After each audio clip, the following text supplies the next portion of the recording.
दोस्तों, आज मैं एक नया टॉपिक लेकर आपके समक्ष आई हूँ और ये टॉपिक जो मैं आज लेकर आई हूँ ये बहुत ही इम्पोर्टेंट टॉपिक है।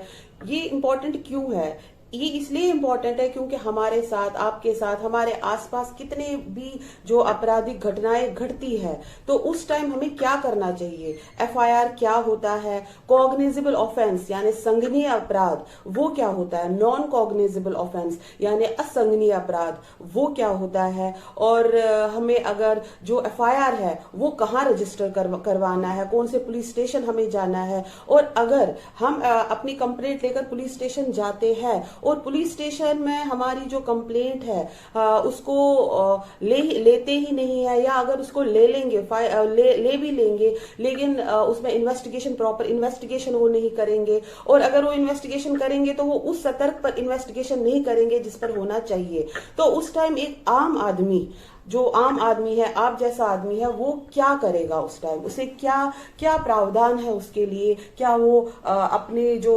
कंप्लेंट है वो पुलिस स्टेशन वाले नहीं ले रहे हैं तो क्या वो घर में बैठे, या उसके पास और भी प्रावधान है आगे जाने के लिए? तो दोस्तों, मेरे साथ बने रहिए, आज का हमारा यही टॉपिक है। मेरे वीडियो के साथ आप अंत तक बने रहिए और जानिए अपने लीगल राइट्स, क्योंकि जानकारी, कानून की जानकारी है हम सब के लिए बहुत ही जरूरी। तो दोस्तों, अगर आपने मेरा जो चैनल है सब्सक्राइब नहीं किया है तो सब्सक्राइब कीजिए, शेयर कीजिए, लाइक कीजिए, क्योंकि इससे हमें क्या लगता है कि जिस तरह से हम आपके साथ जुड़े हैं तो हमें ऐसा लगता है कि आप भी हमारे साथ वैसे ही जुड़े हो। हमें एक मोटिवेशन मिलता है कि हम आपके लिए नए नए टॉपिक्स, नई नई जानकारियां आपके लिए लाए। तो दोस्तों चलिए, मैं एडवोकेट पूनम कोल आप सबका स्वागत करती हूं अपने चैनल में कानून की जानकारी। तो जैसे कि मैंने पहले ही कहा था कि हमारा टॉपिक क्या है, तो उस टॉपिक को हम स्टार्ट करते हैं। तो दोस्तों, पहले मैं आपको ये बताऊंगी कि एफआईआर यानी फर्स्ट इंफॉर्मेशन रिपोर्ट क्या होती है।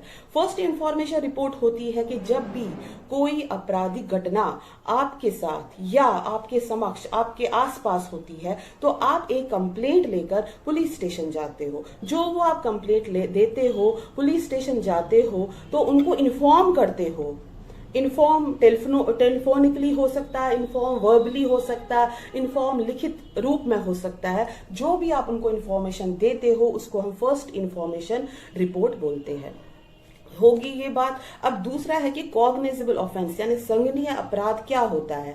संज्ञेय अपराध वो अपराध होते हैं जो जैसे कि मर्डर हुआ, जिनको हम बड़े अपराध बोलते हैं, जैसे कि मर्डर हुआ, किडनैपिंग हुई, या ब्रीच ऑफ ट्रस्ट हुआ, या डॉवरी डेथ हुआ। ऐसे जो संज्ञेय अपराध है उनको हम कॉग्निजेबल ऑफेंस कहते हैं। और अब होता है दूसरा non cognizable offence. Non cognizable offence होता है जो इतने बड़े अपराध नहीं होते हैं, जैसे डिफेमेशन होता है, असॉल्ट होता है, इनको हम असंज्ञेय अपराध बोलते हैं यानी नॉन कॉग्निजेबल ऑफेंसेस। तो ये दो ऑफेंसेस होते हैं, कॉग्निजेबल ऑफेंस और नॉन कॉग्निजेबल ऑफेंस। जो कॉग्निजेबल ऑफेंस होते हैं दोस्तों, वो कॉग्निजेबल ऑफेंस में जो पुलिस है एफआईआर करती है और बिना वारंट के वो अरेस्ट करती है। लेकिन नॉन कॉग्निजेबल ऑफेंस जो कि असंज्ञेय अपराध है उसमें पुलिस एफआईआर नहीं करती है और वो बिना वारंट के अरेस्ट नहीं करती है। तो ये दो चीजों का डिफरेंस, इन दो ऑफेंसेस का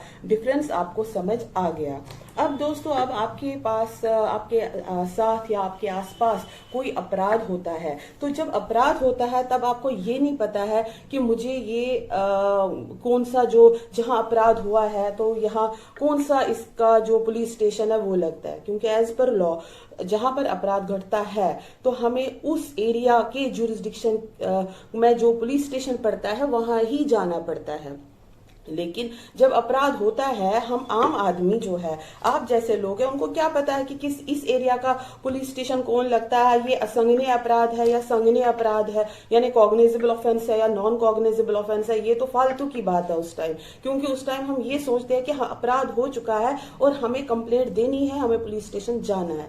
तो दोस्तों, आप आप इस चक्कर में मत पड़िए कि जुरिस्डिक्शन कहाँ पर है और जो इसका हमें कौन से पुलिस पुलिस स्टेशन में जाना है, इस चक्कर में मत पड़िए। जो भी आपको पुलिस स्टेशन वहां नजर आता है आप वहां जाइए। तो दोस्तों मैंने आपको बता दिया कि आप किसी भी पुलिस स्टेशन में जाइए, लेकिन जब आप पुलिस स्टेशन में जाते हो वो कंप्लेंट लेकर, तो पुलिस थाने में आपको वो वहां पुलिस वाले ये कहते हैं कि नहीं जी ये यहाँ का जो है एरिया ये नहीं पड़ता है, तो आपको अपने एरिया में जाना है। तो दोस्तों आप घबराना मत, ना ही उनकी बातों में आना। उस टाइम आप उनको ये कहिए कि सर आप यहाँ पर जो हम कंप्लेंट लेकर आए हैं उसका आप कंप्लेंट को दर्ज कीजिए 0 FIR पर। तो अगर किसी भी एरिया में आप जा रहे हो कंप्लेंट लेकर, जो कि आप का जहां अपराध घटित होता है वो एरिया नहीं पड़ता है पुलिस थाने का, तो कोई भी पुलिस थाना है तो वो आपको वहां पर 0 FIR दर्ज करवा सकते हैं। तो उसको हम 0 FIR कह सकते, उसको हम 0 FIR कहते हैं।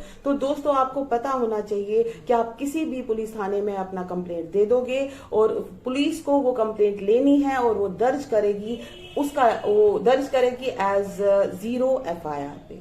तो ये समझ आ गया कि 0 FIR क्या है, क्योंकि जब FIR हो जाएगा 0 FIR वहां पर, तब वही पुलिस वाले आपको ये कहेंगे कि भाई अब ये यहां नहीं लगेगा, आपको ये अपने जुरिस्डिक्शन, जो भी इसका जुरिस्डिक्शन लगता है जहां आपराधिक घटना हुई है, हम इसको इस FIR को वहां पर ट्रांसफर करेंगे। तो ये वो वहां से उस पुलिस स्टेशन में उस FIR को ट्रांसफर कर देंगे। तो इसमें आपको टेंशन लेने वाली बात नहीं है, सिर्फ आपको ये पता होना चाहिए कि आप 0 FIR भी कर सकते हो। तो दोस्तों ये होगी बात 0 FIR की। अब बात होगी कि आपको ये कैसे पता चलेगा कि ये क्या संज्ञेय अपराध है या असंज्ञेय अपराध है। तो दोस्तों इसमें भी ये चीज है कि जब आप पुलिस स्टेशन अपनी कंप्लेंट लेकर जाते हो तो वहां पर पुलिस के पास 2 रजिस्टर होती है, एक होती है कॉग्निजेबल ऑफेंस की, दूसरी होती है नॉन कॉग्निजेबल ऑफेंस की। अगर वो आपका कंप्लेंट लेता है और वो उसको दर्ज करता है कॉग्निजेबल ऑफेंस के जो रजिस्टर है, तो वो उसमें क्या करेगा, वो FIR दर्ज करेगा और उसमें सेक्शंस लिखेगा। जैसे कि आप अपने कंप्लेंट में आपने लिखा होगा कि चोरी हुई है या मर्डर हुआ है या रॉबरी हुई है, तो ये सब चीजें जब वो पुलिस वाला देखेगा कि हाँ ये सारी चीजें इस कंप्लेंट में लिखी है, तो उसके हिसाब से वो उसमें सेक्शन लगा देगा। वो उस FIR में सेक्शन लगा देगा और आपको ये कहेगा कि आपका जो FIR है वो रजिस्टर हो चुका है। तो जब आपका FIR रजिस्टर हो जाएगा तो इसका मतलब है जो कि आपका ऑफेंस था वो कॉग्निजेबल ऑफेंस है, और उस टाइम पुलिस उनको बिना अरेस्ट के वारंट कर सकती है, बिना वारंट के अरेस्ट कर सकती है। सॉरी यहाँ पर गलती हो गई है, बिना वारंट के अरेस्ट कर सकती है उन एक्यूज पर्सन को। तो दोस्तों ये हुआ कॉग्निजेबल। लेकिन अगर आप पुलिस वाले उसमें आपसे ये कहेंगे कि ठीक है आपने हमें कंप्लेंट दी है लेकिन हम इसका FIR नहीं कर सकते हैं, वो कंप्लेंट दर्ज करेंगे, आपको डायरी नंबर भी देंगे, आपका एक्सेप्ट करेंगे, लेकिन फिर आपको ये कहेंगे कि आपको जी अब मजिस्ट्रेट के पास जाना है, क्योंकि नॉन कॉग्निजेबल ऑफेंस जैसे मैंने कहा पुलिस वाले बिना वारंट के अरेस्ट नहीं करते हैं, इन्वेस्टिगेशन नहीं करते हैं, तो वो जाएगा मजिस्ट्रेट के पास। तो लेकिन यहाँ पर क्या होगा, वो